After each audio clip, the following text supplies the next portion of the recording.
Laura, a celebrated star in the film industry, is constantly surrounded by hundreds of hopefuls pitching their script ideas, most of them utterly dreadful. Yet, her status demands she flash a smile and nod politely, sparing their feelings. One night, during a lively party, her ex-husband Tony, a screenwriter grappling with past alcoholism and a recent bout of depression that stalled his writing, shows up. Under the guise of pitching a fake script, he confronts her, accusing her of neglecting their daughter, Anna. Laura, fiercely ambitious and career-driven, bristles at the criticism, and their exchange quickly escalates into a heated argument. Tony pointedly asks if she's gotten the cake for Anna's birthday. She insists she has, but the moment she steps away, she quietly instructs her assistant, Christian, to scramble and get one. Moments later, Laura's rival, Elba, saunters over with news. A famous billionaire, Snail, has just landed his private jet nearby, scouting for a star for his mysterious new project. Both women, hungry for the role, trade barbed insults in a tense standoff. As Laura heads toward the reception, she's swarmed by reporters at the entrance. Spotting Snail's son, Sebastian, she tries to charm him into spilling details about his father's plans. He deflects, mocking her outdated watch instead, then launches into a rant about the bizarre behavior of old men, including his father, while letting slip that Alba has already been chosen. Devastated but masking it with a practiced smile for the cameras, Laura returns to the party. She endures the sting of overhearing Sebastian and other men dismiss her and Alba as mere footnotes.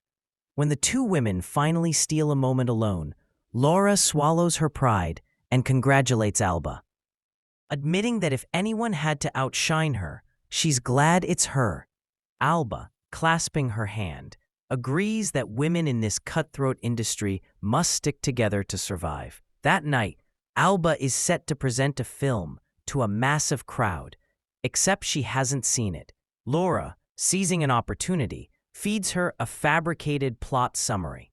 Alba takes the bait, only to humiliate herself on stage, a calculated act of revenge from Laura. Later, in the car, Christian fields furious messages from Sebastian, while Laura gets a call from Tony. He's stranded at the airport amid chaos, his flight canceled, but the line cuts off before he can say more. Christian checks the news. The Pope has died, the third wealthy titan to perish in days. They race to the airport, where Laura secures a spot on Snail's jet as Alba's last-minute replacement, though she's forced to leave Christian behind. As the plane ascends, a fellow passenger with unnervingly white teeth mentions yet another rich man's death, sending a chill through her. On board, Laura joins a video call with Tony and Anna to celebrate her daughter's birthday. Anna, resentful that both parents are absent, hangs up without a word or blowing out her candles.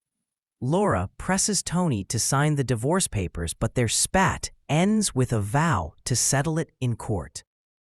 In the bathroom, she pockets some luxurious creams, then notices the other guest's teeth glowing eerily. The jet lands in Alaska, where Laura is whisked away on a dog sled, her phone confiscated as the driver hands her furs against the biting cold. He reveals Snail's aggressive company expansion, boasting high salaries and lavish benefits for new hires.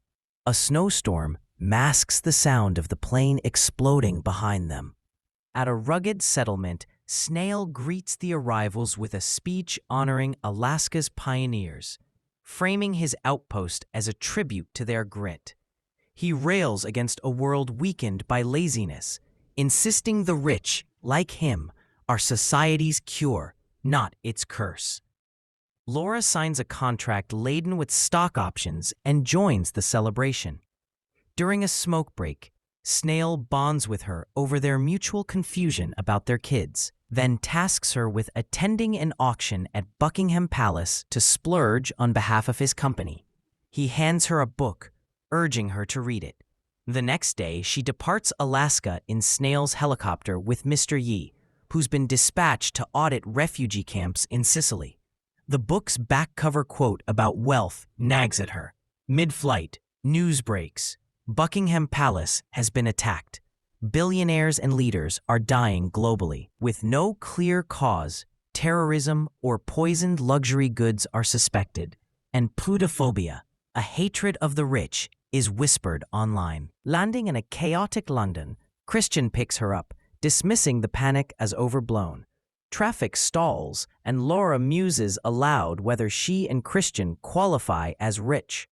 At the auction, she bids $2 million for a painting and wins, then slips away to take a call from Anna amid static. Spotting another guest with glowing teeth, she's jolted by screams. The king is dying in the auction room. Days later, a rich flu, targeting the elite, dominates headlines, its glowing teeth symptom sparking conspiracy theories. Financial markets freeze, and the wealthy clamor for protection. Christian suggests rounding up billionaires to spare the masses another lockdown. Laura learns Anna is safe with her mother in Spain, but at the company's London office, Sebastian, furious that Snail gave her his intended role, trashes the place, calling her a peasant. His teeth glow as he admits to siphoning company funds after his father fired him. As a state of emergency grounds flights, Laura begs Christian to find her a way out to reach Anna. Protesters clash with soldiers outside, and her broker reveals her stocks have soared, making her rich, but the market's closed, leaving her unable to sell. At her apartment, soldiers offer protection, but she flees via the fire escape, driving out of the city past anti-rich graffiti. Christian secures her a spot on a rickety private plane where chaos erupts. A man tosses a woman's dog, which is struck by another aircraft. Laura tries to offload her assets to Christian under a divorce pretext, but he sees through it and refuses. Aboard, a passenger with glowing teeth sparks a violent brawl, culminating in two being ejected mid-flight. In Spain, Laura sneaks from the airport and learns Snail's vanished, his fortune seemingly dumped on his recruits. Furious, she realizes his project was a ruse to shed his wealth. Tony picks her up, explaining the rich have been rounded up amid riots. At a mountain village, Anna sports an anti-rich shirt, sparking tension with Laura's mother Marta, who defends keeping her safe. Locals eye Laura warily. A mob soon demands her expulsion. The family flees on a ship bound for Tanzania, surviving on fish and rainwater. They rescue Yolene, a stranded woman, only to be intercepted by a Libyan military ship refusing refugees. Forced to swim ashore, they reach a camp where Yi, his teeth glowing, warns of Europe's collapse. Anna is kidnapped, and in a brutal fight, Laura kills the abductors, leaving Tony wounded and Marta dead. A makeshift boat carries them from the ravaged camp, but a patrol ship rams it, scattering survivors. Washed ashore, Laura disguises herself as a local, reuniting with Anna and Yolene in a fledgling village. She surrenders her cherished watch to the communal pool.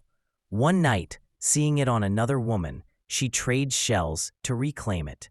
As she smiles, her teeth gleam whiter, a chilling sign the rich flu has found her too.